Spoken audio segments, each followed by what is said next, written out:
لا حول ولا قوة إلا بالله العلي العظيم. أعوذ بالله من الشيطان اللعين الرجيم. بسم الله الرحمن الرحيم. الحمد لله رب العالمين، والصلاة والسلام على سيد الأنبياء والمرسلين، خاتم النبيين أبي القاسم محمد.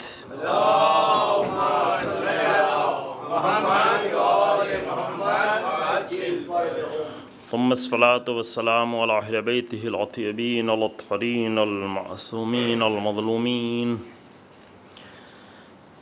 الذين أذهب الله عنهم الرجس وطهرهم تطهيرا.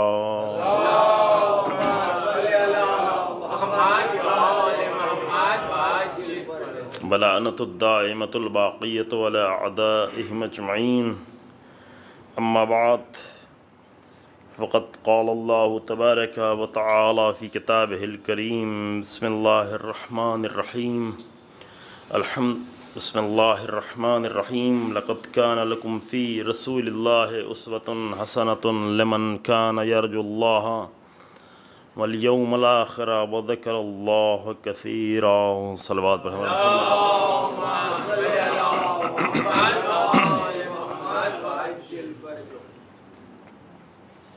قرآن مجید نے پیغمبر اکرم صلی اللہ علیہ وآلہ وسلم کی ذات کو پوری بشریت اور پوری انسانیت اور خاص کر ان کے تابعین کے لیے ایک اسوہ حسنہ یعنی خوبصورت، حسین، بہترین نمونۂ عمل قرار دیا۔ نمونۂ عمل کہہ دینا یا نمونۂ عمل مان لینا یا نمونۂ عمل پر اعتقاد رکھنا، یہ لفظ ایسا نہیں ہے کہ بات یہاں تک ختم ہوتی ہو۔ نمونۂ عمل یعنی پھر پوری زندگی کو دیکھنا، چونکہ زندگی کو نمونۂ عمل قرار دیا گیا ہے، لہذا زندگی دیکھی جائے رسول اللہ کی تو وہ نمونۂ عمل بنے گی۔ جب تک وہ زندگی دیکھی ہی نہ جائے تو نمونۂ عمل بننے کا سوال ہی پیدا نہیں ہوتا۔ اس لیے پیغمبر اکرم صلی اللہ علیہ وسلم کی سیرت صلی اللہ کے عنوان سے جو گفتگو شروع ہوئی، اور عرض کیا گیا پہلے کہ اس مختصر گفتگو میں اشاروں کی حد تک کچھ گفتگو ہو پائے گی کہ انشاءاللہ یہ دروازہ کھلے، ہم سب کے لیے دروازہ کھلے اور اس میں مزید ہم اور آگے بڑھتے رہیں۔ یہ نہ یہ کہ ایک 10 دن کی گفتگو جو ہے یہ کافی سمجھ لی جائے اور یہاں اسی پر انتہا ہو جائے۔ شاید مثلا اگر فرصت ہوتی 30 دن کی کہیں گفتگو ہوتی ماہ رمضان کی تو شاید کسی حد تک رسول اللہ کی سیرت کے کچھ پہلوؤں پہ اشارہ ہو جاتا، لیکن بہرحال ان 9-10 دنوں میں صرف اسی حد تک ہے کہ کچھ اشارہ ہو جائے آپ کی خدمت میں۔ کل آپ کے سامنے پیش کیا رسول اللہ کی سیرت اور زندگی کا جو طریقہ ہے، اس طریقے میں ایک عنصر، ایک ایلیمنٹ جو بہت غالب ہے وہ ہے رسول اللہ کی رحمت، کہ جسے اللہ نے رحمتاً للعالمین بنا کر بھیجا، اور جس کو قرآن نے کہا کہ نرم بنا کر فبما رحمت من اللہ لنت لہم۔ یا دوسری جگہ قرآن نے آگے کہا کہ محمد رسول اللہ والذین معہ اشداء علی الکفار رحماء بینہم۔ رسول اللہ کی بھی یہ صفت بیان کی، رسول اللہ کے ساتھیوں کی بھی یہ صفت بیان کی۔ ساتھیوں کی یہ صفت پہلے سے نہیں تھی، بلکہ رسول اللہ نے یہ صفت ان کے اندر ایجاد کر دی۔ کیا صفت قرآن نے بیان کی؟ کہ رسول اللہ محمد رسول اللہ، محمد اللہ کے رسول ہیں۔ ان کی صفت کیا ہے؟ سورہ فتح کی آیت ہے، آیہ کریمہ۔ ان کی صفت یہ ہے کہ اشداء علی الکفار، کفار پر بہت سخت ہیں، شدید۔ کفار سے مراد کفار یعنی وہ کہ جو اسلام کے مقابلے میں جنگ کی حالت میں ہیں، ورنہ رسول اللہ ہر کفار کے اوپر شدید نہیں ہوتے تھے، کیونکہ دوسری آیتیں اس کی تفسیر کر رہی ہیں۔ مطلب کفار سے معاہدہ کر لیتے تھے رسول اللہ، ان کے لیے سہولتیں فراہم کرتے تھے، ان کی امنیت فراہم کرتے تھے، ان کے لیے پیس اور امنیت فراہم کرتے تھے، لیکن وہ لوگ جو حالت جنگ میں آ جاتے تھے رسول اللہ سے، اور وہ رسول اللہ سے ذاتی کوئی جنگ کسی کی نہیں تھی، رسول اللہ کی جنگ بھی جو تھی وہ اسلام کی جنگ تھی، اللہ کے لیے تھی۔ رسول اللہ اپنے لیے کبھی کسی سے کوئی جنگ نہیں کرتے تھے، اللہ کے لیے جو جنگ ہوتی تھی رسول اللہ سے، پھر وہاں پہ یہ نہیں ہوتا کہ ارے رسول اللہ تو بڑے مہربان ہیں، رسول اللہ تو بڑے رحم دل ہیں، رسول اللہ تو تلوار نہیں اٹھا سکتے، رسول اللہ تو کسی کو کچھ بول نہیں۔ اب جنگ کی باری آ گئی ہے۔ دیکھیں ایک رہبر کو اس طرح ہونا چاہیے، یعنی کہ ایک پہلو رہبر کا بہت ہی زیادہ نمایاں ہو جائے تو دوسرا پہلو ضرورت پڑنے پر وہ نظر ہی نہ آئے۔ تمام رہبر، ہمارے جتنے رہبران ہیں، امیر المومنین علیہ الصلوۃ والسلام کی ذات کے لیے اللہم صلی اللہ، میں صرف ایک جملہ کہے گا آگے بڑھتا ہوں کہ تفصیل سے گفتگو کی ہے۔ علامہ ابن ابی الحدیث جو بہت ہی بڑے عالم اہل سنت ہیں اور جنہوں نے نہج البلاغہ کی سب سے بہترین، حتیٰ اتنی شرح لکھنے کے باوجود بھی ابھی بھی ان کی شرح سب سے زیادہ بہترین شرح مانی جاتی ہے نہج البلاغہ کی 10 جلدوں میں۔ انہوں نے تعجب کیا امام علی علیہ السلام کی زندگی پر کہ ایک انسان کیسا، ایک ایسا انسان کہ اس کو جب جا کر مسجد میں دیکھیں تو اس طرح گریا کر رہا ہے، دعاؤں کی حالت میں دیکھیں تو اس طرح گڑ گڑا رہا ہے کہ انسان سوچ بھی نہیں سکتا کہ اس انسان کے ہاتھ میں تلوار آ جائے گی۔ توجہ فرمائیں، اس پہ حیرت کی ہے۔ البتہ حیرت کی بات نہیں، چونکہ ہمارے سامنے ایسے نمونے نہیں، اس لیے ہم حیرت کرتے ہیں۔ آیت اللہ جوادی عملی حفظہ اللہ انہوں نے کہا کہ حیرت کی بات نہیں، الہی رہنماؤں کی صفت ہونی ہی یہ چاہیے، چونکہ ہم آشنا نہیں ایسے لوگوں سے، اس لیے ابن ابی الحدیث جیسے لوگ تعجب کرتے ہیں کہ انسان جب امام علیہ السلام دعا کر رہے ہیں تو لرز رہے ہیں، کانپ رہے ہیں، گڑ گڑا رہے ہیں، لیکن وہی انسان جب میدان جنگ میں نظر آتا ہے تو اتنے مضبوط قدم کے ساتھ اتنی مضبوط تلوار چلتی ہے۔ اور پھر جب ان کی تلوار کو چلتے ہوئے دیکھے تو اگر امام علیہ السلام کی چلتی ہوئی تلوار کو کوئی دیکھے تو سوچ بھی نہیں سکتا کہ یہ انسان جو اس قدر تلوار چلا رہا ہے وہ حکمت کی باتیں بھی کر سکتا ہے، وہ علم کی باتیں بھی کر سکتا ہے۔ جو حکمت و علم کے لیے بڑی لطافت چاہیے، لیکن جب وہ انسان کوفے کے ممبر پر آ کر حکمت کی باتیں کرتا ہے تو نہج البلاغہ وجود میں آتی۔ تو ایک رہبر میں متضاد الگ الگ صفتوں کا ہونا یہ ضروری ہے۔ اگر پیغمبر اکرم صلی اللہ علیہ وآلہ وسلم کی رحمت کی گفتگو کر رہے ہیں، رحمت کی گفتگو کی، تو اس کا مطلب یہ نہیں کہ رسول اللہ رحیم ہیں تو کوئی آ کر رسول اللہ کو آ کر عالم اسلام کو ختم کرنا شروع کر دے، دین کو ختم کرنا شروع کر دے، اور رسول اللہ بیٹھ کے مسجد میں دعائیں پڑھ رہے ہیں، یہ ہم تو کچھ کر نہیں سکتے۔ ہمارے پاس ایسے ہی اسلام ہے کہ دنیا دشمن ہمارے دین کی تباہی کا خواہاں ہو، اور ہم کہیں کہ نہیں ہم تو رحمت والے لوگ ہیں، ہم کیا کریں صرف دعا پڑھیں بیٹھ کے۔ لیکن رسول اللہ ایسے نہیں تھے۔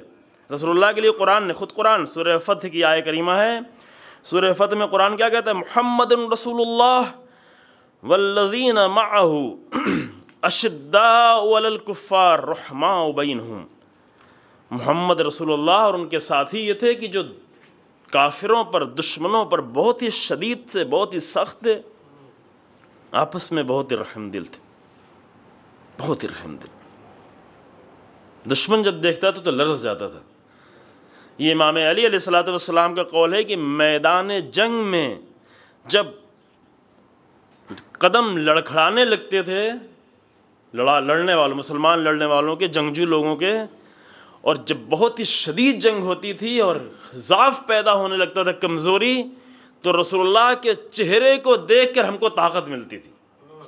توجہ فرما رہے ہیں؟ یہ وہی رحیم ہے، وہ وہی رحیم ہے جو مکے میں جا کر کہتا ہے الیوم یوم المرحمہ، چھوڑو سب کو چھوڑ دو، سب کے اوپر رحمت ہے، سب کے اوپر رحمت۔ جو کبھی یہ جنگ نہیں کر رہے ہیں تو سب کے اوپر رحمت۔ یہ کافر ہیں، اس میں ابو سفیان بھی پوشیدہ ہے، اس میں بڑے بڑے کفر کافر موجود ہیں، ان سب کے لیے رسول اللہ کہتے ہیں الیوم یوم المرحمہ، چھوڑو سب کے اوپر رحمت۔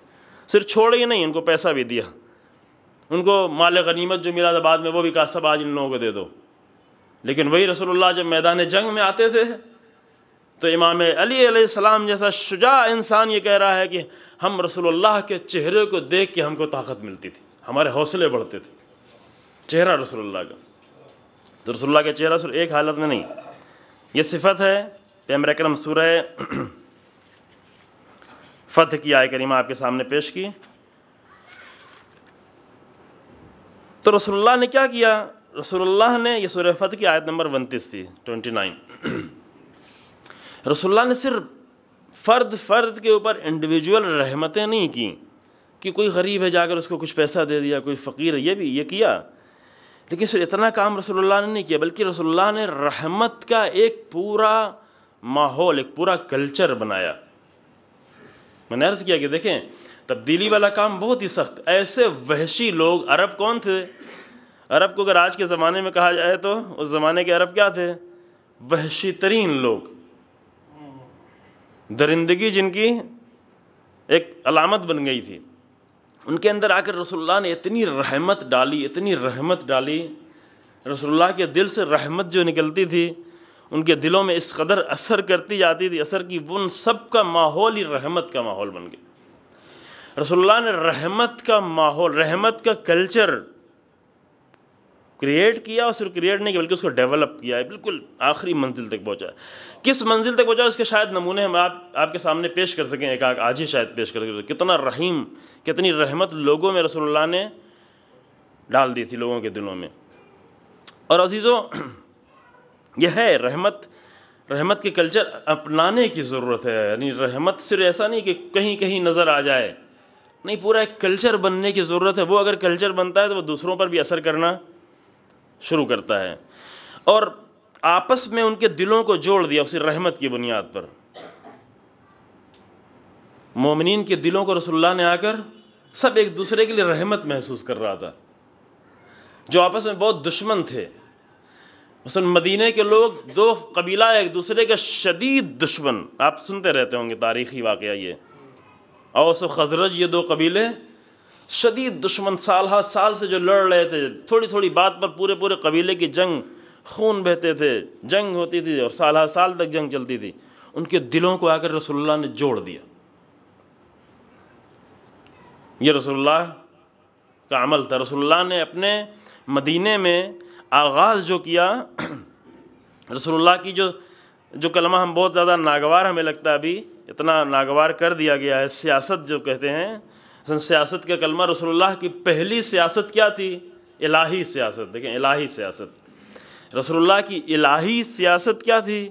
لوگوں کے دلوں کو جوڑ دینا، مہاجرین کا انصار سے، انصار کا خود انصار سے، اوس کا خزرج سے، خزرج کا اوس سے۔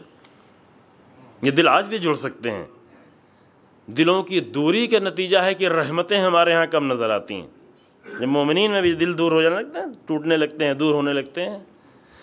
اگر رسول اللہ کی سیرت کو سامنے رکھا جائے، ابھی ہمارے سامنے بہت ساری چیزیں، ہم اس گروہ سے ہیں، ہم اس گروہ سے ہیں۔ جب گروہ میں انسان تقسیم ہوتا ہے، گروہ، قرآن کہتا ہے کہ گروہ ہونا ہی باطل ہے۔ وَاعْتَصِمُوا بِحَبْلِ اللَّهِ جَمِيعًا وَلَا، اب ایسی آیتیں جو سب کو یاد ہونا چاہیے۔ وَاعْتَصِمُوا بِحَبْلِ اللَّهِ جَمِيعًا، اللہ کے رسی کو مضبوطی سے پکڑو، وَلَا تَفَرَّقُوا، اور فرقہ یعنی یہ گروہ بننا۔ گروہ جب بن کے آتا ہے تو گروہ جو ہے وہ باطل ہوتا ہے، گروہ کی بنیاد ہی باطل پر ہوتی ہے۔ پہلے دوسرے فرقے تھے الگ الگ، ابھی آپس میں فرقے بننا شروع ہو جاتے ہیں، اور ایسے آثار نمایاں ہو رہے ہیں کہ دھیرے دھیرے فرقے اور بنتے چلے جائیں، جو بنیادیں کیا ہیں؟ باطل ہیں۔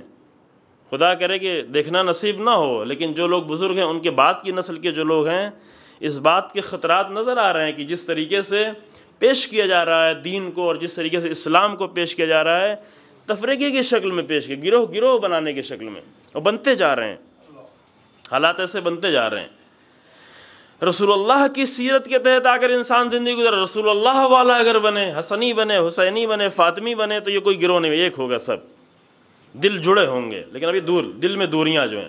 رسول اللہ کی پہلی سیاست کا لفظ میں جان کے استعمال کر رہا ہوں تاکہ اس لفظ سے آشنائی ہو، اس لفظ سے نفرت نہیں ہو ہمیں۔ لفظ برا نہیں ہے، دنیا کے سیاسی لوگ اتنے، ان کا کردار برا ہوتا ہے کہ اس لفظ کو انہوں نے برا کر دیا، ورنہ خود اس لفظ میں کوئی برائی۔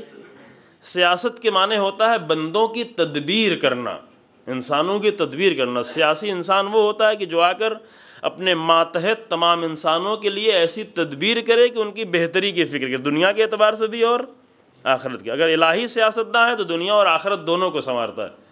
دنیاوی سیاستداں تو کم سے کم اسے دنیا سنوارنا چاہیے، لیکن یہ سیاستدانوں نے جو ہے صرف اپنے آپ کو سنوارنا شروع کیا اور یہ مشکل پیدا. یہ بہت پرانے زمانے سے، جبکہ یہ کلمہ خود اسلام میں آیا، روایتوں میں یہ کلمہ آیا ہوا ہے. اگر میرے پاس ہو وہ کلمہ میں شاید چند جملے آپ کے سامنے پیش کر سکوں. یہ کلمہ خود ایک جملہ میں شاید پہلے پیش کر سکوں آپ کی خدمت میں، کہ جو خود زیارت جامع کبیرہ میں ہے. زیارت جامع کبیرہ اہل بیت علیہ السلام کی معرفت کی سب سے کامل زیارت ہے. زیارتوں سے بہت زیادہ اہل بیت کی معرفت ہوتی ہے، لیکن تمام زیارتوں کے درمیان میں زیارت جامع کبیرہ ایک مکمل معرفت کی زیارت ہے. اصل مکمل معرفت حاصل کرنا اہل بیت علیہ السلام کی تو کہاں سے حاصل کریں؟ ہم سے نہیں حاصل کریں، چونکہ ہم نہیں بتا پائیں گے. ہم اتنا ہی بتائیں گے جتنا ہم جانتے ہیں. تو جرمان ہے، اگر ہم ممبر سے جتنا ہماری معرفت اتنی آپ کو بتا پائیں گے. معرفت کم ہے تو کم بتائیں گے، معرفت ناقص ہے تو ناقص بتائیں گے، جیسے بتایا جاتا ہے. واقعاً اہل بیت کی معرفت ہی ہے، لیکن اگر واقعاً صحیح معرفت اہل بیت علیہ السلام کی حاصل کرنی ہے تو امام علی نقی علیہ الصلوۃ والسلام، اللہم صلی علی محمد، یعنی امام ہادی علیہ الصلوۃ والسلام کی جو زیارت ہے، زیارت جامع کبیرہ، تھوڑا بڑی ہے زیارت، لیکن پوری زیارت اہل بیت علیہ السلام کی مکمل معرفت کی زیارت ہے. اہل بیت کیا ہیں کیا ہیں کیا ہیں، ایک ایک جملہ اس کی بہت بڑی بڑی تفسیریں بھی کی گئی ہیں، شرحیں لکھی گئی ہیں، کہ اگر توفیق ہو تو اسے بھی کبھی پیش کیا جائے. وہاں پر جو جملہ موجود ہے اہل بیت علیہ السلام کے بارے میں، وہ جملہ یہ ہے کہ ساست العباد، شروع ہی میں ہے، ابتدا کے صفحوں میں، دوسرے صفحے میں شاید آپ کو یہ جملہ مل، دوسرے سے تیسرے صفحے میں. اہل بیت کون ہیں؟ اہل بیت ہیں ساست العباد و ارکان البلاد. اہل بیت کی صفت یہ ہے کہ وہ عباد یعنی بندے، عبد سے بنا عباد. ساست العباد یعنی بندوں کی سیاست کرنے والے. یعنی کیا؟ یعنی وہی بندوں کی تدبیر کرنے والے، دنیا اور آخرت دونوں اعتبار سے. ارکان البلاد، اور شہروں اور بلاد، شہروں کی تعمیر، شہروں کی ترقی کے رکن ہیں، ان کے اصول ہیں جو انسان کو ترقی دے سکتے ہیں. اہل بیت علیہ السلام کی زندگی کے اصول ہیں جو ہمیں صحیح ترقی دے سکتے ہیں. اگر ترقی کا نسخہ یورپ سے لیا جائے گا تو ایک طرف سے ترقی ہو رہی ہوگی، دوسری طرف سے زوال ہو رہا ہوگا، ہے نا. پیٹ بھر رہا ہوگا، ذہن خالی ہو رہا ہوگا، چونکہ جو نسخہ لیا گیا کہاں سے لیا گیا ہے؟ یورپ کا نسخہ ہے. لیکن اگر اہل بیت علیہ السلام سے اور رسول اللہ سے ترقی کا نسخہ لیا جائے تو ایک مکمل ترقی انسان کو نصیب ہوتی ہے، جو رسول اللہ نے کر کے دکھایا. یہ باتیں صرف کہنے کی نہیں، رسول اللہ نے کر کے دکھایا، ترقی دے کے دکھایا. عرب کو ہر اعتبار سے ترقی دی. میں نہج البلاغہ نہیں لائے گا آپ کے سامنے پیش کرتا کہ امام علیہ السلام نے کیا پیش کیا رسول اللہ کے لیے. کہ رسول اللہ وہ تھے کہ جب رسول اللہ کی بعثت ہوئی، پہلے کبھی پیش کر چکا ہوں کہ جب رسول اللہ کی بعثت ہوئی تو عرب ہر اعتبار سے پست تھا، ہر اعتبار سے، صرف دینی اعتبار سے نہیں، دینی اعتبار سے، دنیاوی اعتبار سے، سیاسی اعتبار سے، اقتصادی اعتبار سے، کلچرل اعتبار سے، مالی اعتبار سے، ہر اعتبار سے عرب کیا تھا؟ پس تھا. ان اللہ بعث محمد صلی اللہ علیہ وآلہ امیناً علی التنزیل ونذیراً للعالمین وانتم معاشر العرب علی شر دین و شر دار. یہ امام علیہ السلام 26 نمبر خطبہ، 26 بعض ان میں 26 ہے، بعض میں شاید 27 ہے 25 ہو، جو نسخے الگ الگ ہوتے ہیں، میں نے عربی والا دیکھا ہے. کیا فرمایا؟ جب اللہ نے رسول اللہ کو مبعوث کے دیکھے، امام علی علیہ السلام رسول اللہ کے بارے میں کیا کہہ رہے ہیں، اور ہم رسول اللہ کے بارے میں ہمارے سامنے کیا چہرہ ہے. امام علیہ السلام یہ کہہ رہے ہیں کہ جب اللہ نے رسول اللہ کو مبعوث کیا، بعثت ہوئی، تو انتم معاشر العرب، اے گروہ عرب، تم کیا تھے؟ علی شر دین و شر دار، تمہارا دین بدترین دین تھا. شر یعنی برا، بہت ہی برا دین تھا. دار یعنی مکان، یعنی تمہارا رہن سہن بھی برا. صرف دین ہی برا نہیں تھا، تمہاری زندگی بھی بری تھی. تاکلون الجشب و تشربون الکدرا، تم گندی غلیظ غذائیں کھاتے تھے، غلیظ پانی پیتے تھے. چونکہ دین کے سائے میں اگر ترقی ہوتی ہے، ابھی پانی کا مسئلہ ایک بہت بڑا مسئلہ بن گیا ہے نا پوری دنیا کو، خاص کر ہمارے ملک میں سالم پانی نہیں ملتا ہم کو پینے کو. عرب والی حالت ہوتی جا رہی ہے. جو پانی ہم پی رہے ہیں ایک سالم پانی نہیں ہے. رسول اللہ کے لیے فرمایا رسول اللہ سے پہلے تم کیا تھے؟ تاکلون الجشب وتشربون الکدر، تم غلیظ غذائیں کھاتے تھے، گندے پانی پیتے تھے. الاسنام، کئی جملے ایک ساتھ بیان، چھوٹا سا خطبہ ہے کہ تم سانپوں کے درمیان میں زندگی گزارتے تھے، یعنی یہ رہن سہن ان کا تھا. فی لہیات سم و سنگلاخ وادیوں، سنگلاخ پتھروں کے درمیان میں تم زندگی گزارتے تھے. الاسنام فیکم منصوبہ والآثام فیکم المعصوبہ، پتھر سامان، تمہاری عبادتیں کس کے سامنے تھی؟ پتھروں کے سامنے تھی. نہیں، 1400 سال پہلے کی بات ہے جو ابھی بھی نظر آتی ہے. برائیاں تم میں رائج تھیں، یعنی ہر جہت سے تم سیاسی اعتبار سے، مالی اعتبار سے، اقتصادی اعتبار سے، رہن سہن کے اعتبار سے، ہر اعتبار سے تم کیا تھے؟ بدترین تھے. بدترین کو آ کر رسول اللہ نے کس میں تبدیل کیا؟ صرف دین کے اعتبار سے بہترین میں نہیں تبدیل کیا. جو توجہ فرمائیں گے رسول اللہ نے کیا کیا. رسول اللہ نے صرف یہ نہیں کہ ان کو دین دے دیا، ان کو نمازیں سکھا دی، ان کو زیارتیں پڑھنا سکھا دی، ان کو دعائیں پڑھنا سکھا دی. صرف رسول اللہ نے یہ نہیں کیا، وہ لوگ جو ہر اعتبار سے بدترین تھے رسول اللہ نے آ کر ان کو ہر اعتبار سے بہترین بنا دیا. ان کا کلچر، ان کا رہن سہن، ساری دنیا کو کلچر دینے لگے. وہ عرب جو بدترین تھے کلچر کے لحاظ سے، عرب نے آ کر پوری دنیا کو کلچر دینا شروع کر دیا، اور اب پھر پلٹ گئے بدترین کی طرف. ایک زمانہ وہ تھا کہ جب عرب نے آ کر پوری دنیا کو، ایران کو کلچر دیا، ہم کو کلچر دیا، افریقہ کو کلچر دیا، پھر ان ملکوں سے یورپ تک کلچر جو پہنچا وہ اسلامی کلچر کہاں سے پہنچا؟ عربوں سے پہنچا. یہ کس کی برکت سے ہوا؟ یہ رسول اللہ کی برکت سے ہوا. رسول اللہ نے یہ کام کیا، ان بدترینوں کو بہترین میں ہر جہت سے تبدیل کیا. اہل بیت کی جو صفت قرآن امام ہادی علیہ السلام نے بیان کی، کیا؟ ارکان البلاد، وہ آ کر ہر اعتبار سے، ہر جہت سے شہروں کو ترقی دے. رکن ہے وہ نہیں کہ صرف آ کر مسجدوں کو ترقی دے، لیکن پورا امام علی علیہ السلام فرما رہے کہ کوئی بھوکا نہ رہے، کوئی پیاسا نہ رہے، کوئی بغیر لباس کے نہ رہے ہماری حکومت میں. چونکہ ایک اسلامی حکومت کی ذمہ داری ہے کہ وہ سب کچھ دے انسان. تو یہاں پر سیاست کا لفظ استعمال ہوا. سیاست کے معنی کیا ہو گئے؟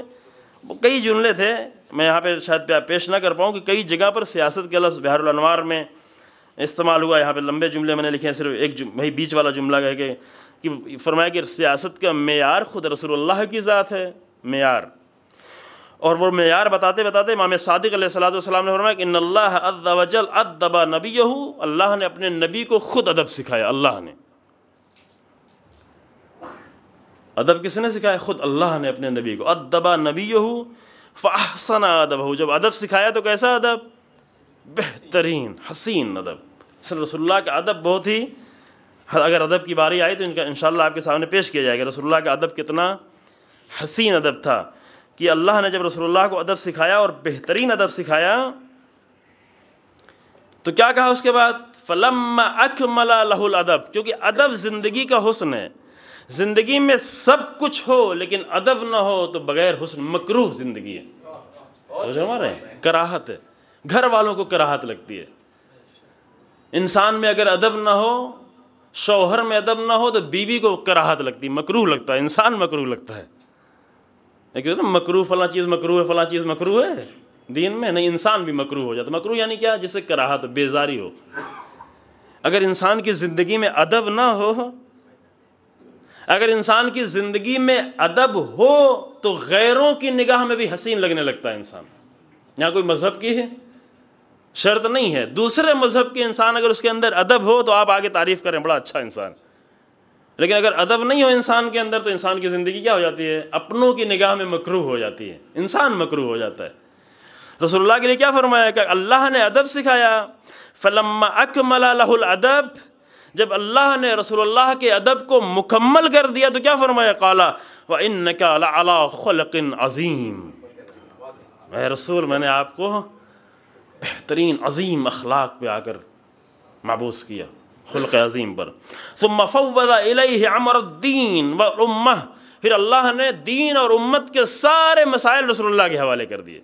اللہ نے تفویض کر دیا، اللہ نے رسول اللہ کے دین اور امت، دین امت کے ہر اعتبار سے کامیابی، یہ ذہن میں رہے۔ اور اس کے بعد کیوں یہ سب کیا رسول اللہ کے حوالے؟ اب جملہ سنیں، یہ سب کیوں کیا اللہ نے؟ امام صادق علیہ السلام فرماتے ہیں لِيَسُوسَ عِبَادَهُ، وہی سیاست کا لفظ، تاکہ اللہ کے بندوں کی سیاست کریں رسول اللہ۔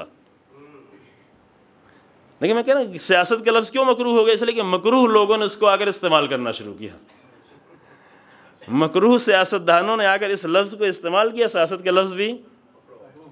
لیکن رسول اللہ جو ہے جو سیاست کرنے والے ہیں، اللہ کے جو بندے سیاست کرنے والے ہیں، وہ یہ سیاست ہے جو بحار الانوار میں امام صادق علیہ السلام کی یہ حدیث موجود ہے۔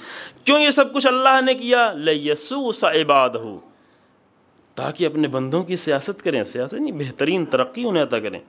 پھر اس کے بعد فرمایا فَقَالَ مَا أَتَاكُمُ الرَّسُولُ فَخُذُوهُ وَمَا نَهَاكُمْ عَنْهُ فَانْتَهُوا، جو کچھ تمہیں رسول عطا کریں اسے لے لو، اور جس چیز سے رسول منع کریں اسے چھوڑتے جاؤ۔ اس سے ادب تمہارے اندر پیدا ہوتا چلا جائے گا۔ اور یہ سب کچھ اس لیے تھا، کہ فَإِنَّ اللَّهَ تَبَارَكَ وَتَعَالَى بَعَثَ مُحَمَّدًا بِالْحَقِّ، کیوں کیا یہ جملہ روضۃ الکافی میں؟ کیوں یہ سب کیا؟ لِيُخْرَجَ عِبَادَهُ مِنْ عِبَادَةِ عِبَادِهِ إِلَىٰ عِبَادَتِهِ۔ اصلی سیاست، رسول اللہ کی اصلی سیاست کیا تھی؟ یہ اس جملے میں، اس روایت میں اصلی سیاست رسول اللہ کی بیان کی۔ کیا رسول اللہ کی اصلی سیاست یہ تھی؟ اللہ نے اس لیے مبعوث کیا تاکہ رسول اللہ آئیں اور اللہ کے بندوں کو بندوں کی بندگی سے نکال کر اللہ کی بندگی میں داخل کر دیں۔ بہت خوبصورت جملہ، یہ اصلی سیاست۔ کیا کہا؟ لِيُخْرَجَ عِبَادَهُ من عبادت عبادہ الی عبادتہ، تاکہ بندوں کی بندگی اور بندوں کی غلامی سے انسانوں کو نکالیں اور نکال کر لے جا کر اللہ کی بندگی میں۔ کسی بھی انسان کو کسی بھی انسان کی بندگی کرنے کا حق نہیں ہے، یہ نہیں حق ہے، اس سے نکالا رسول اللہ نے۔ مثلا ایک بیوی اپنے شوہر کی بیوی ہے لیکن غلام نہیں ہے، بندہ نہیں ہے۔ ایک بیٹا اپنے باپ کا بیٹا اور بیٹی ہے لیکن عبد نہیں ہے۔ عبد کس کا؟ صرف پروردگار کا۔ یہ بہت اہم نقطہ ہے، اصلی سیاست یہ ہے۔ ایک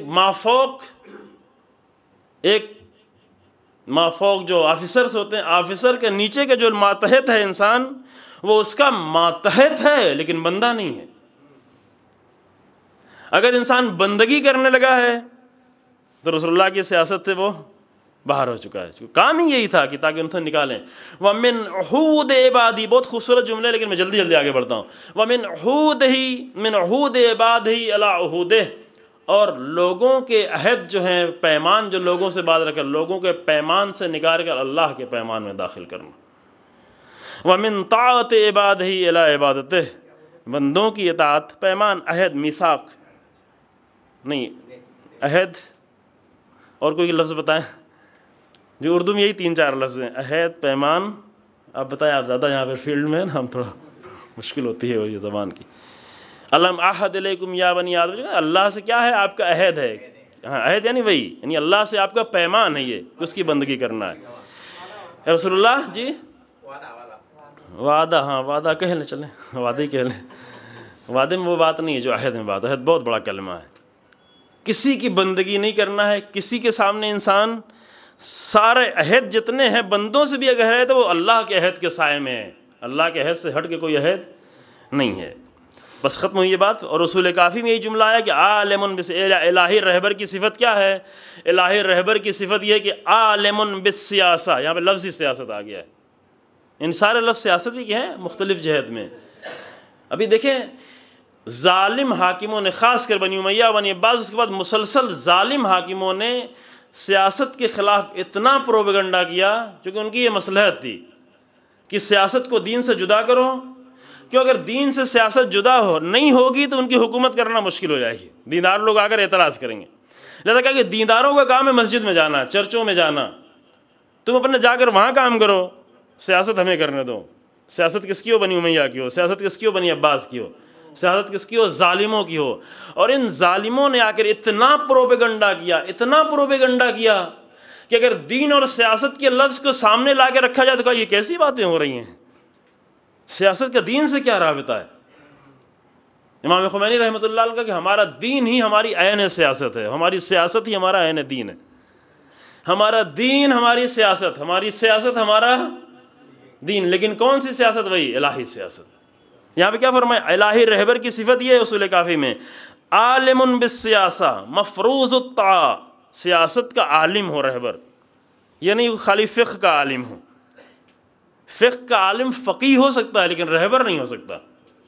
عالم بالسیاسہ، سیاست کا عالم ہو، الہی سیاست، معیار بھی رسول اللہ کی سیاست ہے۔ مفروض الطاعہ، پھر اس کی اطاعت ضروری ہو جاتی ہے۔ قائم بامر اللہ، وہ آئے جو اللہ کے امر کو قائم کرے۔ اللہ کے امر کو صرف کتابوں میں لکھ دینا، کتابوں میں لکھ دینے سے اللہ کا امر قائم نہیں ہوتا، لکھ دیا جاتا ہے لیکن قائم نہیں ہوتا۔ قائم ہونا یعنی کیا؟ زندہ ہو جانا، کھڑا ہو جانا، قائم نہیں کھڑا ہونا۔ کتابوں میں اللہ کا امر کیا ہے؟ بند پڑا ہوا ہوتا ہے۔ قائم کب ہوتا ہے، زندہ کب ہوتا ہے؟ جب کوئی الہی رہبر آ کر اسے زندہ کرے، الہی رہبر کی ضرورت اس کے لیے۔ قائم بامر اللہ ناصح لعباد اللہ، اللہ کے بندوں کی نصیحت کرنے والا۔ حافظ لدین اللہ، اللہ کے دین کی حفاظت کرنے والا۔ کتابیں لکھنے سے اللہ کے دین اپنے درمیان کتابوں میں تو محفوظ ہو جاتا ہے لیکن دشمنوں سے نہیں بچایا جا سکتا۔ جب دشمن آ کر دین پہ حملہ کرتا ہے تو وہاں رہبر کی ضرورت پیش آتی ہے۔ ابھی بہت سارے لوگ رہبر کو بھی نہیں سمجھ پاتے۔ سر رہبر کی کہاں ضرورت پیش آتی ہے؟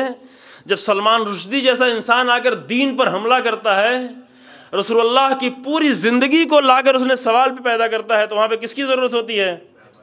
وہاں رہبر کی ضرورت ہوتی ہے جو آئے کیا کرے؟ حافظ لدین اللہ، اللہ کے دین کی آ کر حفاظت کرے۔ وہاں رہبر جب ہوگا تو اس کی حکومت ہوگی۔ رسول اللہ نے کیا کیا تھا؟ رسول اللہ کی سیرت، توجہ فرمائیں اگر میں بات کے صفحات تک پہنچ پایا۔ رسول اللہ کی سیرت کیا ہے؟ رسول اللہ آئے، بہت توجہ کریں یہاں سے، رسول اللہ آئے ہیں مدینے میں۔ کل میں نے آپ کے سامنے پیش کیا مدینہ کتنا بڑا تھا اس زمانے کے مدینہ، 1400 سال پہلے۔ ابھی کے مدینہ بھی بمبئی جیسا نہیں ہے، آپ یقین جانیں، جو لوگ حج کرنے گئے ہیں جانتے ہیں چھوٹا سا ہے مدینہ ابھی بھی۔ اس زمانے کے مدینہ کتنا بڑا تھا؟ اس زمانے کے مدینے کو آج کے ہم اپنے گاؤں کے برابر بھی نہیں کہہ سکتے، اتنا چھوٹا تھا۔ جو ہمارے ہندوستان کے گاؤں بھی بہت بڑے بڑے ہوتے ہیں نا، ولیج جو ہیں، چھوٹا سا مدینہ تھا۔ آپ کے سامنے کل بتایا اتنا بڑا مدینہ تھا کہ مکے کے آنے والے لوگ مل کر، مدینے کے لوگ مل کر، سب لوگ مل کر جب جنگ کرنے گئے، جنگ بدر میں، تو کتنے لوگ تھے؟ 313 لوگ تھے، بوڑھے بھی اس میں تھے، یعنی کہ خالی جوان گئے تھے نا، بوڑھے بزرگ سب مل کے کتنے تھے؟ 300۔ اتنی بڑا مدینہ تھا۔ ایسے مدینے میں آ کے رسول اللہ نے کیا کیا؟ پہلا کام ایک تو کیا، مسجد بنائی۔ مسجد میں شاید بہت زیادہ واقعاً فرصت نہ ہو پائے کہ مسجد کے بارے میں عرض کر سکوں، مسجد کتنا بڑا کردار ادا کرتی ہے۔ الحمدللہ یہاں کی مسجد کردار ادا کر رہی ہے، اور خدا کرے کہ انشاءاللہ اور زیادہ کردار ادا کرے۔ توفیق چاہیے اس کے لیے، بہت زیادہ توفیق ذمہ دار لوگوں کو، کہ مسجد سے پوری انسان کی زندگی کو جوڑ دیا جائے۔ ابھی ہماری مسجدیں ایسی نہیں ہیں، ہماری مسجدوں میں صرف نماز ہماری جڑی ہوئی ہے۔ خوب الحمدللہ یہاں پر بعض چیزیں اور بھی ہیں۔ صحیح پوچھے تو مسجد ایک ایسا مرکز ہے اسلامی کہ جس سے انسان کی پوری زندگی جڑی ہوئی ہو۔ ضرورت ہے اس بات کی۔ وہاں پر آ کر ان کے سیاسی بھی مسائل، ان کے اقتصادی مسائل، ان کے تعلیمی مسائل، یہ سب کچھ حل کیے جا سکتے ہیں۔ انجمنوں کو اتنا زندہ کیا جائے کہ مسجد میں انجمن، دیکھیں انجمن بہت بڑی نعمت ہے جس سے ہم بالکل فائدہ نہیں اٹھا پاتے۔ انجمن میں بہت ہی جوان لوگ ہوتے ہیں، جوان وہ ہوتے ہیں جو دین کے نام پر رات بھر جگ کر ماتم کر رہے ہوتے ہیں۔ یہ معمولی چیز نہیں ہے۔ دیکھیں دوسرے دنیا کے جوان یہ کام نہیں کر پاتے، سال کئی مہینے تک جگتے ہیں، ماتم کرتے ہیں، سختیاں اٹھاتے ہیں، دور دور کا سفر کرتے ہیں۔ اگر ان جوانوں کو پورا مکمل دین بتایا جائے، رسول اللہ کا دین، تو یہ انجمن جو 2 مہینہ 8 دن ایکٹیو رہتی ہے، وہ چاہے تو سال بھر کے لیے ایکٹیو ہو جائے۔ مرکز اس کا مسجد ہو، مسجد اذا خانہ سب ملا کر یہ مرکز ہو، وہ آئے اپنے علاقوں کے دینی مسائل بھی حل کرے، اقتصادی مسائل بھی حل کرے، تعلیمی مسائل حل کرے۔ کوئی علی بن ابی طالب کا چاہنے والا جاہل بچہ نہ ہو، کیونکہ علی سے بڑا کوئی عالم نہیں ہے، تو پھر جاہل کیوں ہے؟ یہ ہے نہیں، لیکن اس کے لیے بنا ہے ایسا، اس طریقے سے آگے بڑھیں. مسجد رسول اللہ نے مسجد سے سارا کردار ادا کیا. رسول اللہ نے سب سے پہلے آ کر، بہت ہی اچھی مسجد وہاں نہیں تھی، ماربل کوئی لگے ہوئے نہیں تھے وہاں پر. کیسی مسجد تھی رسول اللہ کے؟ کیسے ہزاروں کروڑوں لاکھوں کی مسجد نہیں تھی. رسول اللہ نے اپنے ہاتھوں سے اٹھا کر پتھر رکھے تھے. رسول اللہ نے اور سب ساتھیوں نے مل کر لا کر کھجور کی شاخیں رکھ دی تھیں، کھجور کی ٹہنیاں، کھجور کی شاخیں، یہی مسجد تھی. لیکن یہی مسجد کیا بنی؟ بات در و دیوار کی نہیں ہوتی، بات اس انسان کی ہے جو اس میں زندگی کر رہا ہے، جو بول رہا ہے، جو کردار ادا کر رہا ہے. ہماری مسجدیں کردار نہیں ادا کر پا رہی. ویسے ہم ممکن ہے بہت خرچ کر دیں، لیکن وہ کردار ادا ہونا چاہیے. تو جو ہمارے وہ رسول اللہ کی مسجد جو غارے سے بنی ہوئی تھی، جو مٹی سے بنی، رسول اللہ خود جس کو اپنے ہاتھوں سے اٹھا کے بناتے تھے. یہ رسول اللہ کی سیرت یہ بعد میں آئے گی. رسول اللہ ہر عمل میں خود شریک ہوتے تھے. ہم لوگوں کی طرح سے، مولوی کی طرح سے نہیں تھے آرڈر دیں فقط یہ کرو یہ کرو یہ کرو. یہ نہیں تھا رسول اللہ. رسول اللہ کی سیرت اگر ہم بھی اپنائیں تو وہ اثر دکھائے گی. جی یہ مسجد بنائی رسول اللہ نے، وہی مسجد رسول اللہ کی اس وقت کی یونیورسٹی بھی تھی، نماز خانہ بھی تھا، فوجی چھاؤنی بھی تھی، لوگوں کے پیٹ بھرنے کی جگہ بھی تھی، ہر ضرورت مند کی ضرورت پوری کرنے کی جگہ. جس کو کوئی بھی ضرورت ہوتی تھی وہ کہاں آتا تھا؟ مسجد کے پاس آتا. رسول اللہ مسجد میں. تو رسول اللہ نے کیا کام کیا؟ رسول اللہ کی سیرت پہلا کام کیا کہ الہی مرکز بنانا. ایک الہی مرکز، ایک زندہ مرکز. مسجد بنا لینا ہنر نہیں ہے، مسجد بن جانے کے بعد اس کو زندہ کر لینا ہنر ہے. اور زندہ صرف نمازوں سے نہیں، یہ بھی ایک زندگی ہے. زندہ جتنا زیادہ مسجد ایکٹیو ہوتی چلی جائے اتنی زیادہ زندہ ہوتی چلی جائے. انجمنیں جتنا زیادہ ایکٹیو ہوتی اتنی زندہ انجمن ہے. امام حسین علیہ السلام کے نام پر آئے، پورے محلے کو عزت عطا کرے. جو حسین ابن علی عزت کے امام ہیں. جہالت کے ساتھ عزت نہیں ہے، فقر کے ساتھ عزت نہیں ہے، غربت کے ساتھ عزت نہیں ہے. جب حسین ابن علی کے نام پر انجمن بنائی ہے تو کیا کرے؟ عزت کا امام آ کر کیا دینا چاہتا ہے؟ ہر اعتبار سے عزت دینا چاہتا ہے. یہ انجمنیں چاہیں ہر اعتبار سے عزت دیں، کم سے کم اپنے محلے کو عزت دیں. ایک نمونہ بن جائے کہ اس محلے میں حسینی لوگ یہ ہیں جن کی مالی حالت یہ ہے، تعلیمی حالت یہ ہے، کلچرل حالت یہ ہے، اخلاقی حالت یہ ہے. اخلاق ہمارا، ادب یہ ہے ان کا. یہ سارا کام رسول اللہ نے جتنی تربیت کی رسول اللہ نے، اس تربیت کا سب سے بڑا مرکز رسول اللہ کی مسجد تھی. پہلا کام کیا؟ مسجد بنائی. مسجد بنا کے پھر کیا کیا؟ مسجد بنا کر لوگوں کو دعاؤں میں لا کر نہیں بٹھا دے چلو بس دعا پڑھو. اب مسجد بنی صرف اس لیے کہ بیٹھ کے دن رات دعا پڑھنی ہے، دعا پڑھنی، دعا پڑھنی، نمازیں پڑھنی ہے، نمازیں پڑھنی، نمازیں کر نہیں. بس اس کا بھی وقت ہے. جمعہ جیسا دن، جمعہ کے دن چھٹی کا دن ہوتا تھا. جمعہ جیسا دن سب کچھ بند ہے، لیکن جمعہ کی نماز پڑھنے کے بعد قرآن کہتا ہے بھاگو یہاں سے، نکلو، ہو گئی نماز ختم. فَإِذَا قُضِيَتِ الصَّلَاةُ، نماز ختم ہو گئی. قضیہ یعنی قضا یعنی تمام ہو جانا. فَإِذَا قُضِيَتِ الصَّلَاةُ فَانتَشِرُوا فِي الْأَرْضِ. آج جمعہ چھٹی کے دن ہے، چھٹی کے دن آرام کا نہیں، چھوڑو آرام کچھ نہیں. فَإِذَا قُضِيَتِ الصَّلَاةُ فَانتَشِرُوا فِي الْأَرْضِ وَابْتَغُوا مِن فَضْلِ اللَّهِ وَاذْكُرُوا اللَّهَ كَثِيرًا. ہاں اللہ کی راہ میں تلاش کرو، اللہ کے فضل سے کوشش کرو. وابتغوا یعنی تلاش کرو، کوشش کرو، حاصل کرو، تاکہ تم جا کے شرمندہ نہ ہو، اپنے بچوں کے سامنے شرمندہ نہ ہو، اپنے گھر کے سامنے شرمندہ نہ ہو. کوشش کرو. لیکن ہاں دیکھو، جب باہر جانا کوشش کرنے کے لیے تو وہاں پہ اللہ کو بھول نہیں جانا. یہ نہیں کرنا اللہ تو مسجد میں یاد کرنے کی چیز ہے. وَاذْكُرُوا اللَّهَ كَثِيرًا لَعَلَّكُمْ تُفْلِحُونَ. وہاں بھی اللہ کو یاد رکھنا. تو رسول اللہ نے کام کیا؟ مسجد بنائی. مسجد بنانے کے بعد اتنے چھوٹے سے گاؤں میں، دیکھیں جو اہم نقطہ میں بیان کرنا چاہتا ہوں وہ یہ ہے، اتنے چھوٹے سے گاؤں میں آ کر رسول اللہ نے حکومت تشکیل دی. یہ باتیں نہیں پیش کی جاتی. ہم سمجھتے ہیں رسول اللہ کی حکومت یعنی کیا ہے؟ بعد والا آخری سال ہمارے ذہن میں آتے ہیں کہ بہت بڑی حکومت تھی یہاں سے وہاں تک. یہ بعد میں بہت بڑی حکومت تھی. بعد میں بہت بڑی مطلب یہاں یمن تک اور دور دور تک جو ہے عرب میں پورے تقریباً پھیل گئی تھی حکومت، یعنی سعودی عرب میں اور یمن تک. لیکن شروع میں رسول اللہ کی حکومت کتنی بڑی تھی؟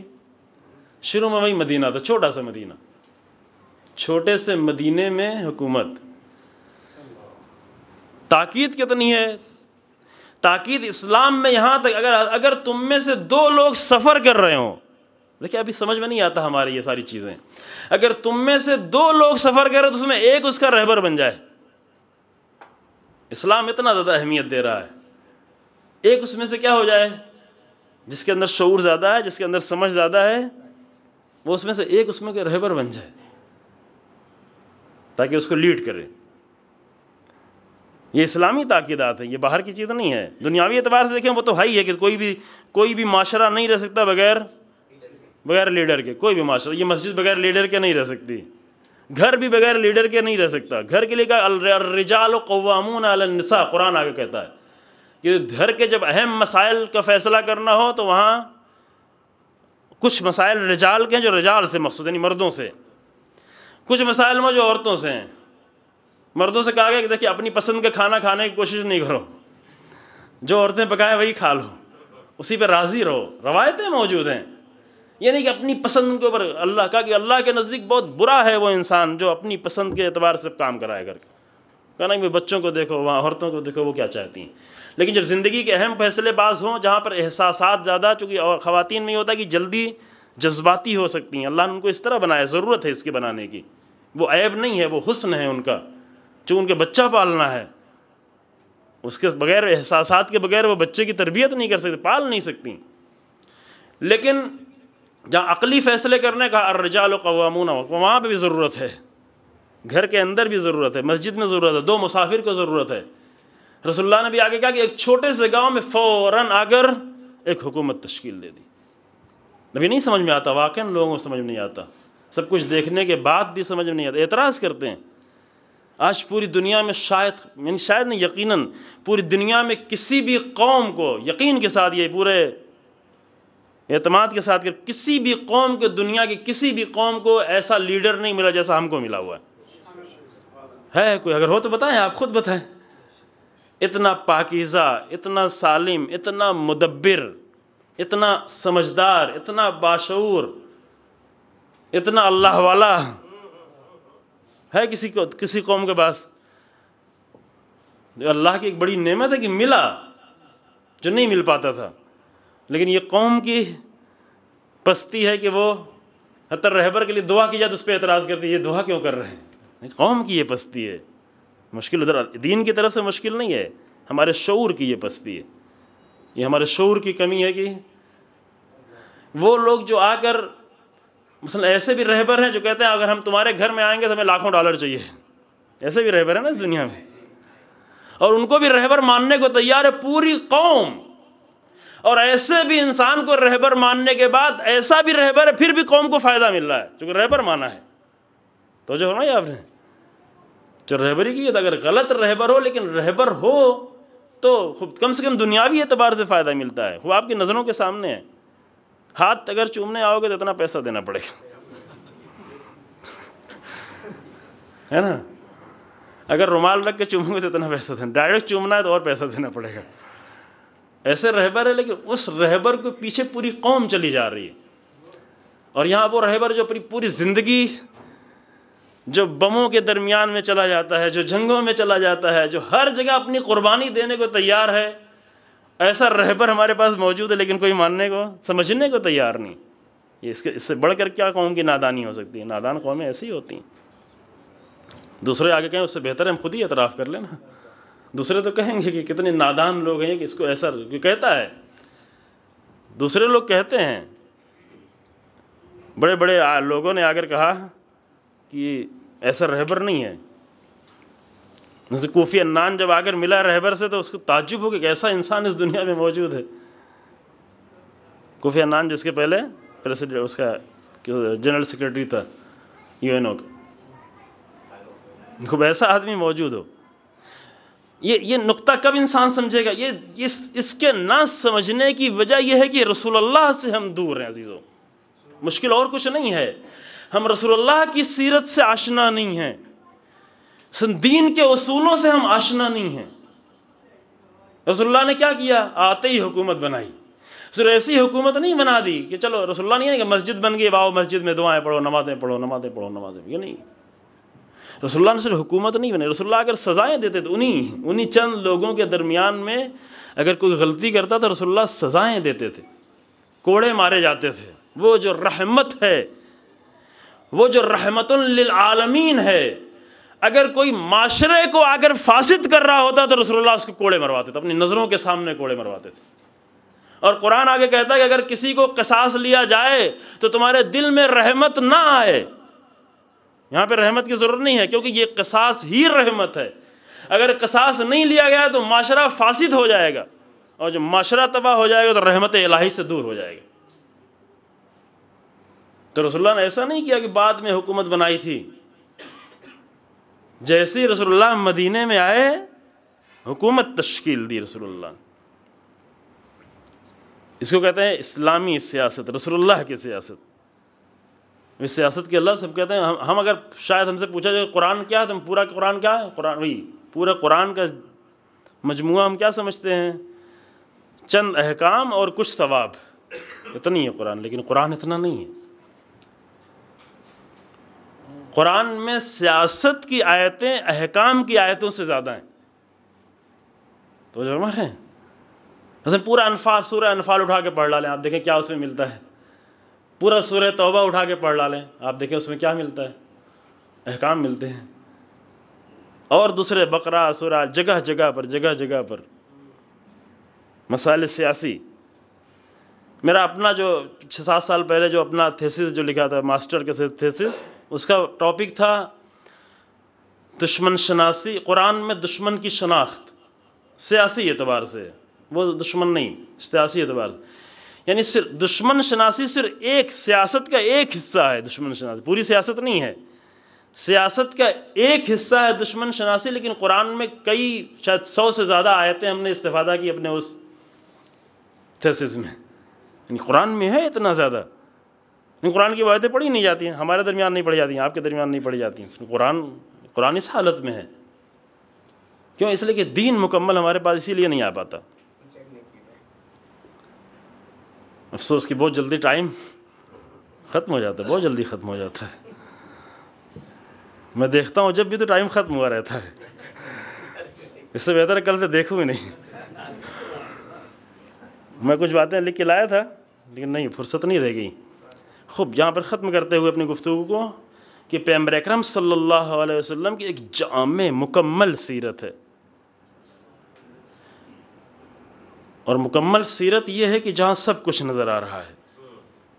رسول اللہ نے آتے ہی حکومت آ کر قائم کی، سزائیں دینا شروع کی، تربیت کرنا شروع کی، اور سب کچھ وہی رحمت کے سائے میں رسول اللہ کر رہے ہیں۔ رسول اللہ کی سزائیں بھی رحمت کے سائے میں، یہاں تک کہ رسول اللہ نے ایسا ماحول بنا دیا تھا کہ لوگ خود سمجھنے لگے تھے کہ میری سزائیں میری رحمت ہیں، آ کر کہتے تھے مجھے سزا دیں، کیونکہ وہ جانتے تھے سزا لے لینا میرے لیے رحمت ہے۔ ایسے واقعات تو سنے ہیں نا، رسول اللہ کے سامنے آتے تھے، امیر المومنین علیہ السلام کے سامنے آتے تھے کہ مولا میں نے چوری کی ہے، میرے ہاتھ کاٹیں، کیونکہ میرا ہاتھ کا کٹنا میرے لیے رحمت ہے۔ یہ ہاتھ اگر نہیں کٹے گا تو بڑے عذاب سے ہمیں دوچار ہونا پڑے گا، بہتر یہ کہ ہمیں سزا دیں۔ یہ کب بنا؟ یہ رسول اللہ نے کلچر بنایا ہے۔ ہم نے کہا کہ ہم صرف اس رحمت کی بات نہیں کرتے ایک انسان کو جا کر فقیر کو کچھ پیسہ دے دیا یا کچھ، یہ رحمت نہیں، رحمت کا کلچر، رحمت کا ایک ماحول رسول اللہ نے یہ کیا، اور یہ اثر دکھایا۔ اثر اتنا تھا رحمت کا، اب ایک واقعہ سے پہلے میں بیان کر جو اشارے کے طور پر بیان کرتا چلو ختم کروں گفتگو کو۔ یہ اتنا اثر تھا رحمت کا کہ لوگ اتنی ایسی نگاہوں سے دیکھتے تھے ایک دوسرے کو، وہ جو وحشی نگاہوں سے پہلے دیکھتے تھے، جنگ کی نگاہوں سے، سرخ نگاہوں سے دیکھتے تھے جب کسی کو دیکھتے تھے، اوس خزرج کو دیکھتا تو جلتی ہوئی نگاہوں سے کہ اگر ملے تو اس کو تلوار مار دوں، وہ آ کر رحمت کی نگاہوں سے دیکھتے تھے ایک دوسرے کو، ہے نا۔ یہ کیا رسول اللہ نے، کیسے کیا یہ آپ کے سامنے کل بیان کروں کیسے کیا۔ میں آج بیان کرنے والا تھا لکھ کے لایا، لیکن اب نہیں فرصت رہی۔ وہ ایک دوسرے کو رحمت کی نگاہوں سے دیکھنے لگے، وہ جو ایک دوسرے سے چھیننے کی فکر تھے، ہر جگہ چھیننا چھیننا چھیننا، جو وہی کلچر ہے ہم میں بھی وہی کلچر ہے، چھیننے کا کلچر، دوسروں سے چھیننا، اپنوں سے چھیننا، بھائی سے چھیننا، بہن سے چھیننا، انسان کو چھیننے کی فکر ہے نا، کتنا زیادہ چھین لیا جائے، میراث جو تقسیم ہو کیا طریقہ اپنایا جائے کہ میرے حق میں زیادہ آ جائے، کیسے کیسے انسان کتنی اللہ کی دی ہوئی عقل کو استعمال کرتا ہے کہ زیادہ چھین لے، ہے نا۔ رسول اللہ نے کیا کیا؟ چھیننے والوں کے درمیان میں دینے کا کلچر ڈیولپ کیا، دینا دینا دینا، ہم دے رہے ہیں، مدینے والے مکے والوں کو دے رہے ہیں، مکے والے اپنوں دے رہے ہیں، جان دے رہے ہیں، قربانی دے رہے ہیں، جنگ جا کے لڑ رہے ہیں، بچوں کو دے رہے ہیں، مائیں اپنے بیٹوں کو بھیج رہی ہیں، دے رہے ہیں، پیاس ہے، پانی نہیں پی رہے ہیں۔ یہ واقعہ پتہ نہیں اگر آپ کو یاد ہو، میں نے جو سنایا، دیکھیں رسول اللہ نے یہ واقعہ پھر سناتا ہوں پھر جلدی سے واقعہ ختم کرتے ہوئے، کہ رسول اللہ نے یہ کیسے کریٹ، یہ کلچر کیسے بنایا۔ انسان زخمی ہو کر زمین پہ گرا پڑا ہوا ہے، زخمی حالت میں، جب جسم سے خون نکلتا ہے تو پانی کی کمی ہوتی ہے۔ آپ دن بھر روزہ رکھتے ہیں، جب پانی کی کمی ہوتی ہے تو پیاس کی شدت، چونکہ جسم میں پانی کم ہو جاتا ہے، پانی جو ہے جسم جلنے لگتا ہے، جسم سے اگر تیزی سے خون نکل جائے تو پانی کی کمی بہت زیادہ ہو جاتی ہے، اس وقت پانی کی طلب بہت زیادہ بڑھ جاتی ہے انسان کی، اور خاص کر اگر زخمی ہو، تلواروں کا زخم ہو اور زیادہ خون نکل گیا اور اتنا خون نکل گیا ہو کہ خون نکلنے کی وجہ سے حالت احتضار میں پہنچ گیا ہو انسان، اس انسان کو پانی کی کتنی زیادہ ضرورت ہے۔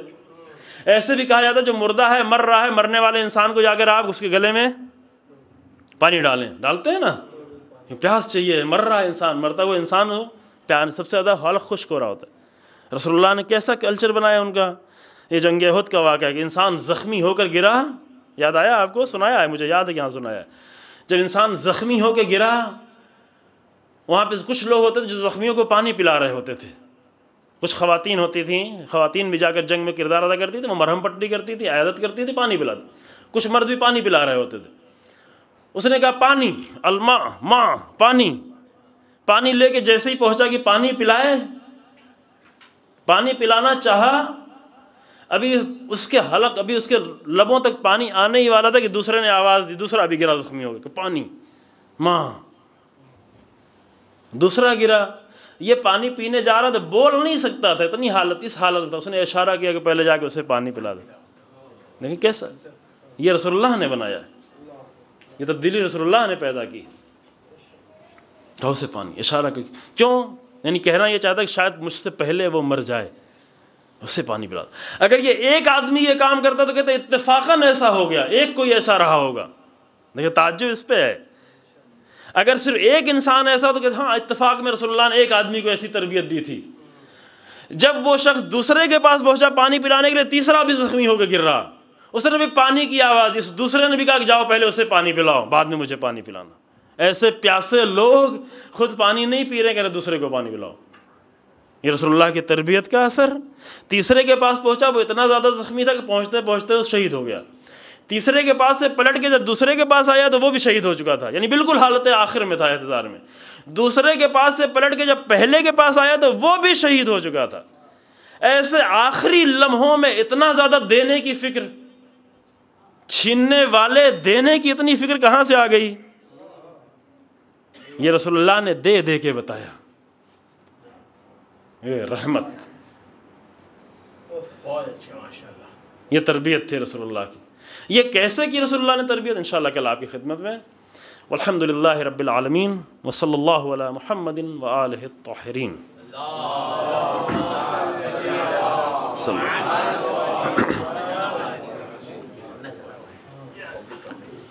السلام علیکم۔